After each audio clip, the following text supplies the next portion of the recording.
ರಾಮನು ಹೇಗೆ ಸಾವನ್ನಪ್ಪಿದ ಅಂತ ನಿಮ್ಗೇನಾದ್ರೂ ಗೊತ್ತಾ? ಶ್ರೀರಾಮನೆಂದರೆ ಎಲ್ಲರಿಗೂ ಅತಿಯಾದಂತ ಭಕ್ತಿ. ಆದ್ರೆ ರಾಮನು ಹೇಗೆ ಈ ಲೋಕವನ್ನೇ ಬಿಟ್ಟು ಹೊರಟು ಹೋದ ಅಂತ ಅಷ್ಟಾಗಿ ಯಾರಿಗೂ ಗೊತ್ತಿಲ್ಲ.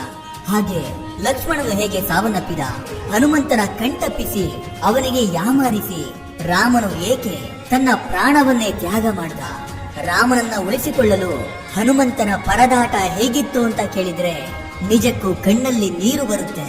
ಈ ರೀತಿ ಶ್ರೀರಾಮನ ಕೊನೆಯ ದಿನಗಳನ್ನ ಇವತ್ತು ನಿಮ್ ಜೊತೆ ಹಂಚ್ಕೊಳ್ತಿದ್ದೇನೆ.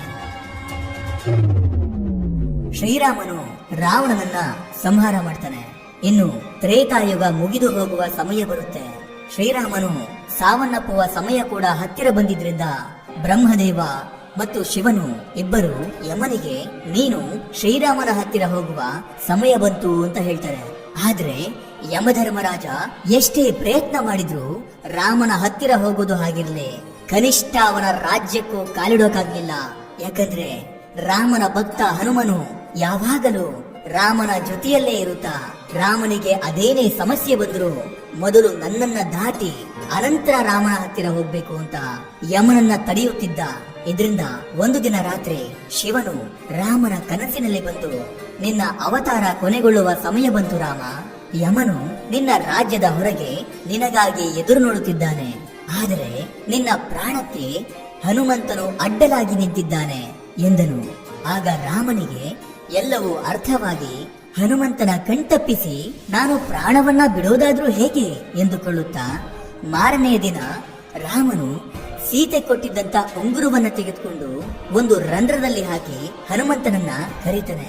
ಹನುಮ, ನನ್ನ ಸೀತೆ ಕೊಟ್ಟಿದ್ದ ಉಂಗುರ ಅಕಸ್ಮಾತ್ ಆಗಿ ಈ ರಂಧ್ರದಲ್ಲಿ ಬಿದ್ದು ಹೋಯ್ತು, ದಯಮಾಡಿ ನೀನು ಹೋಗಿ ನನ್ನ ಉಂಗುರವನ್ನ ತೆಗೆದುಕೊಂಡು ಬರ್ತೀಯಾ ಅಂತ ಕೇಳಿದಾಗ, ಪ್ರಭು ಅಷ್ಟೇನಾ, ಇದಕ್ಕೆ ನೀವು ನನ್ನನ್ನ ಇಷ್ಟೆಲ್ಲ ಕೇಳ್ಕೋಬೇಕಾ? ನೀವು ಅಪ್ಪಣೆ ಕೊಟ್ಟರೆ ಸಾಕು, ನಾನು ಹೋಗಿ ತೆಗೆದುಕೊಂಡು ಬರ್ತೀನಿ, ಹಿಂಗ್ ಹೋಗಿ ಹಿಂಗ್ ಬಂದ್ಬಿಡ್ತೀನಿ ಪ್ರಭು ಎಂದು ಹೇಳಿ ಹನುಮಂತ ತನ್ನ ದೇಹವನ್ನ ಚಿಕ್ಕದಾಗಿ ಮಾಡಿಕೊಂಡು ಆ ರಂಧ್ರದೊಳಕ್ಕೆ ಹಾಕ್ತಾನೆ. ಹಾಗೆ ಹೋಗ್ತಾ ಹೋಗ್ತಾ ಅದು ಪಾತಾಳ ಲೋಕಕ್ಕೆ ಕರೆದುಕೊಂಡು ಹೋಗುತ್ತೆ. ಅಲ್ಲಿ ನಾಗಲೋಕಕ್ಕೆ ರಾಜನಾಗಿದ್ದಂತ ನಾಗರಾಜ ಕಾಣ್ತಾನೆ. ಅವನ ಹತ್ತಿರ ಹೋಗಿ ನಮಸ್ಕರಿಸಿ, ನಾಗರಾಜ, ನನ್ನ ರಾಮನ ಉಂಗುರ ಒಂದು ರಂಧ್ರದಲ್ಲಿ ಬಿದ್ದು ಅದು ಈ ಪಾತಾಳ ಲೋಕಕ್ಕೆ ಬಂತು, ಆ ಉಂಗುರ ಎಲ್ಲಿದೆ ಅಂತ ನಿಮ್ಗೇನಾದ್ರೂ ಗೊತ್ತಾ ಅಂತ ಕೇಳ್ತಾನೆ. ಓಹೋ, ಶ್ರೀರಾಮನ ಉಂಗುರವಾ, ಅದು ಎಲ್ಲಿದೆ ಎಂದು ನನಗೆ ಗೊತ್ತು, ನನ್ನ ಜೊತೆ ಬನ್ನಿ ಎಂದು ಹೇಳಿ ಒಂದು ಗುಹೆಗೆ ಕರೆದುಕೊಂಡು ಹೋಗಿ ಈ ಗುಹೆಯಲ್ಲಿಯೇ ಆ ಉಂಗುರಗಳು ಇದೆ ಎಂದನು. ಏನು ಉಂಗುರಗಳ? ನನಗೆ ಬೇಕಿರುವುದು ನನ್ನ ರಾಮನ ಉಂಗುರವೇ ಅಲ್ಲವಾ ಎಂದು ಒಳಗೆ ಹೋಗಿ ನೋಡಿದಾಗ ಹನುಮಂತನೇ ಆಶ್ಚರ್ಯಕ್ಕೆ ಒಳಗಾಗ್ತಾನೆ. ಯಾಕಂದ್ರೆ ಆ ಗುಹೆಯೊಳಗೆ ಒಂದಲ್ಲ ಎರಡಲ್ಲ ಲಕ್ಷಾಂತರ ಕೋಟ್ಯಾಂತರ ಉಂಗುರಗಳಿರುತ್ತೆ, ಅದೆಲ್ಲವೂ ಒಂದೇ ರೀತಿ ಇರುತ್ತೆ. ಆಗ ಹನುಮಂತನು ನಗುತ್ತಾ, ನನಗೆ ತಿಳಿಯದ ನನ್ನ ರಾಮನ ಉಂಗುರ ಯಾವುದು ಎಂದು ಅಂತ ಅಂದುಕೊಳ್ಳುತ್ತಾ ಉಂಗುರವನ್ನ ಹುಡುಕೋದಕ್ಕೆ ಶುರು ಮಾಡ್ತಾನೆ. ಅಯೋಧ್ಯೆಯಲ್ಲಿ ಹನುಮಂತನು ಇಲ್ಲ ಎಂದು ತಿಳಿದು ಇದೇ ಸರಿಯಾದ ಸಮಯ ಅಂತ ಯಮನು ಋಷಿಯ ವೇಷವನ್ನ ಧರಿಸಿ ರಾಮನ ಹತ್ತಿರ ಹೋಗಿ, ರಾಮ, ಇಂದು ನಾನು ಏಕಾಂತವಾಗಿ ನಿನ್ನ ಹತ್ತಿರ ತುಂಬಾ ಮುಖ್ಯವಾದ ವಿಷಯವನ್ನ ಮಾತನಾಡಬೇಕಿದೆ. ನಾವು ಮಾತನಾಡಿಕೊಳ್ಳುವ ಸಮಯದಲ್ಲಿ ಯಾರಾದ್ರೂ ಮಧ್ಯದಲ್ಲಿ ಬಂದು ಅಡ್ಡಿಪಡಿಸಿದರೆ ಅವರಿಗೆ ಮರಣದಂಡನೆಯನ್ನ ಕೊಡಬೇಕು ಅಂತ ಹೇಳಿದಾಗ ರಾಮನು ಒಪ್ಪಿ ಲಕ್ಷ್ಮಣನ ಹತ್ತಿರ ಹೋಗಿ, ಇದರ ಜವಾಬ್ದಾರಿ ನಿನ್ನದೇ ಲಕ್ಷ್ಮಣ, ನೀನು ದ್ವಾರದ ಹತ್ತಿರ ನಿಂತು ಎಂಥದ್ದೇ ಪರಿಸ್ಥಿತಿ ಬಂದರೂ ಯಾರನ್ನೂ ಒಳಗಡೆ ಬಿಡಬೇಡ ಎಂದನು.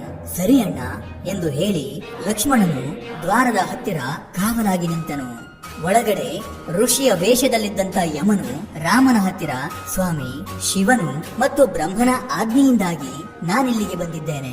ನೀವು ರಾಮನ ಅವತಾರವೆತ್ತೋಕೆ ಕಾರಣವಾಗಿದ್ದ ಕಾರ್ಯ ಮುಗಿಯಿತು, ಇನ್ನು ನೀವು ಇಲ್ಲಿಂದ ಹೊರಡಬೇಕಿದೆ, ವಿಷ್ಣು ರೂಪಕ್ಕೆ ಬದಲಾಗಬೇಕಿದೆ ಎಂದನು. ಅದಕ್ಕೆ ರಾಮನು ಸರಿ ಯಮ ಎಂದು ಹೇಳುತ್ತಿರುವಾಗ ಅದೇ ಸಮಯಕ್ಕೆ ಮಹಾ ಕೋಪಿಷ್ಠನಾದಂತ ದೂರ್ವಾಸ ಮುನಿ ರಾಮನ ಹತ್ತಿರ ಮಾತನಾಡಲು ಅಲ್ಲಿಗೆ ಬರುತ್ತಿರುತ್ತಾನೆ. ಆಗ ಲಕ್ಷ್ಮಣನು, ಸ್ವಾಮಿ, ಈಗ ನಿಮ್ಮನ್ನ ಒಳಗಡೆ ಬಿಡಲು ಸಾಧ್ಯವಿಲ್ಲ ಎಂದು ದೂರ್ವಾಸ ಮುನಿಯನ್ನ ಅಲ್ಲಿಯೇ ತಡೆಯುತ್ತಾನೆ. ಆಗ ದೂರ್ವಾಸ ಮುನಿ ಬಲು ಕೋಪದಿಂದ, ಏನು, ನಾನು ಅಷ್ಟು ದೂರದಿಂದ ರಾಮನ ಹತ್ತಿರ ಮಾತನಾಡಲು ಬಂದರೆ ನನ್ನನ್ನೇ ಒಳಗಡೆ ಬಿಡದೆ ತಡೆಯುತ್ತಿರುವೆಯಾ?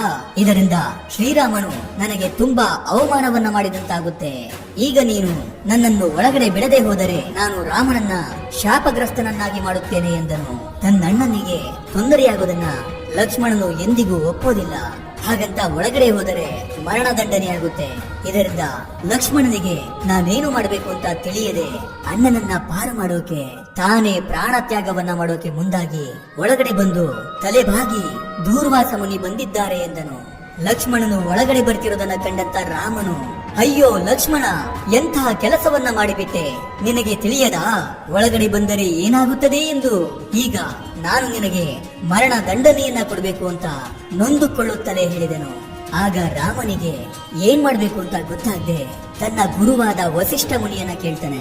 ಆಗ ರಾಮ, ನೀನು ಲಕ್ಷ್ಮಣನನ್ನ ಸಾಯಿಸುವ ಅವಶ್ಯಕತೆ ಇಲ್ಲ. ಯಾವಾಗಲೂ ನಿನ್ನ ಪಕ್ಕದಲ್ಲೇ ಇರುವ ಲಕ್ಷ್ಮಣನು ನಿನ್ನಿಂದ ದೂರವಾದರೆ ಅದೇ ಅವನಿಗೆ ಮರಣಕ್ಕೆ ಸಮಾನ.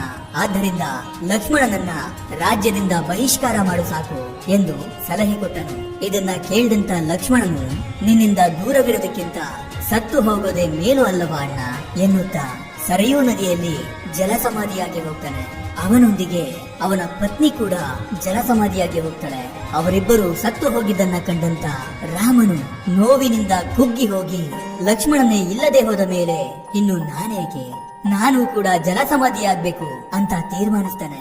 ಅದೇ ಸಮಯದಲ್ಲಿ ಪಾತಾಳ ಲೋಕದಲ್ಲಿದ್ದಂತ ಹನುಮಂತನು ಯಾವ ಉಂಗುರವನ್ನು ನೋಡಿದ್ರು ನನ್ನ ರಾಮನ ಉಂಗುರದ ರೀತಿಯಲ್ಲೇ ಇದೆಯಲ್ಲ ಅಂತ ಹುಡುಕಿ ಹುಡುಕಿ ಸಾಕಾಗಿ, ಓ ನಾಗರಾಜ, ಯಾವ ಉಂಗುರವನ್ನ ನೋಡಿದ್ರು ನನ್ನ ರಾಮನ ಉಂಗುರದ ರೀತಿಯಲ್ಲೇ ಇದೆಯಲ್ಲ, ಅಷ್ಟಕ್ಕೂ ಇಷ್ಟೊಂದು ಉಂಗುರಗಳು ಇಲ್ಲಿಗೆ ಹೇಗ್ ಬಂದ್ರು ಅಂತ ಕೇಳ್ತಾನೆ. ಆಗ ನಾಗರಾಜನು, ಅಯ್ಯೋ ಹನುಮ, ಇದೆಲ್ಲವೂ ಶ್ರೀರಾಮನ ಉಂಗುರಗಳೇ. ಇಂದು ಶ್ರೀರಾಮನು ನಿನಗೆ ತಿಳಿಸದೆ ಪ್ರಾಣ ತ್ಯಾಗವನ್ನ ಮಾಡುತ್ತಿದ್ದಾನೆ. ನಿನಗೆ ಆ ವಿಷಯ ತಿಳಿದರೆ ನೀನದಕ್ಕೆ ಅಡ್ಡಿಪಡಿಸುವೆ ಎಂಬ ಕಾರಣಕ್ಕೆ ನಿನ್ನನ್ನು ಇಲ್ಲಿಗೆ ಬರುವ ಹಾಗೆ ಮಾಡಲಾಗಿದೆ ಎಂದು ಹೇಳುತ್ತಿದ್ದಂತೆ ಹನುಮಂತನು, ಅಯ್ಯೋ ನನ್ನ ರಾಮ ಇಂದು ನನ್ನನ್ನು ಬಿಟ್ಟು ಹೋಗ್ತಿದ್ದಾನ, ಇಲ್ಲ ಅದನ್ನ ಹೇಗಾದ್ರೂ ತಡೆಯಲೇಬೇಕು ಅಂತ ಕೈಗೆ ಸಿಕ್ಕಂತ ಉಂಗುರವನ್ನ ಎತ್ಕೊಂಡು ವೇಗವಾಗಿ ಅಯೋಧ್ಯೆಗೆ ಓಡೋಡಿ ಬರ್ತಾನೆ. ಅಯೋಧ್ಯೆಯಲ್ಲಿ ಎಲ್ಲಿ ಹುಡುಕಿದ್ರು ರಾಮನು ಎಲ್ಲಿಯೂ ಕಾಣಲಿಲ್ಲ. ಇಲ್ಲ, ಅದೇನೇ ಆದ್ರೂ ನನ್ನ ಪ್ರಭುವನ್ನ ಉಳಿಸಿಕೊಳ್ಳಲೇಬೇಕು ಅಂತ ಗಾಳಿಯಲ್ಲಿ ಎಗರುತ್ತಾ ಎಗರುತ್ತಾ ಹುಡುಕ್ತಿರ್ಬೇಕಾದ್ರೆ ಸರಯೂ ನದಿಯಲ್ಲಿ ಶ್ರೀರಾಮನು ಜಲಸಮಾಧಿಯಾಗ್ತಿರೋದು ಕಾಣಿಸ್ಕೊಳ್ಳುತ್ತೆ. ತಕ್ಷಣ ಅತಿ ವೇಗದಲ್ಲಿ ಕೆಳಗಡೆ ಬಂದು ಓಡುವಷ್ಟರಲ್ಲಿ ಶ್ರೀರಾಮನು ಹನುಮಂತನನ್ನ ನೋಡುತ್ತಾ ಜಲಸಮಾಧಿಯಾಗ್ತಾನೆ. ಇದೆಲ್ಲವನ್ನ ಕಂಡು ಹನುಮಾನ್ ನೋವಿನಿಂದ ರಾಮ ಪ್ರಭು ಅಂತ ಜೋರಾಗಿ ಹೇಳ್ತಾನೆ.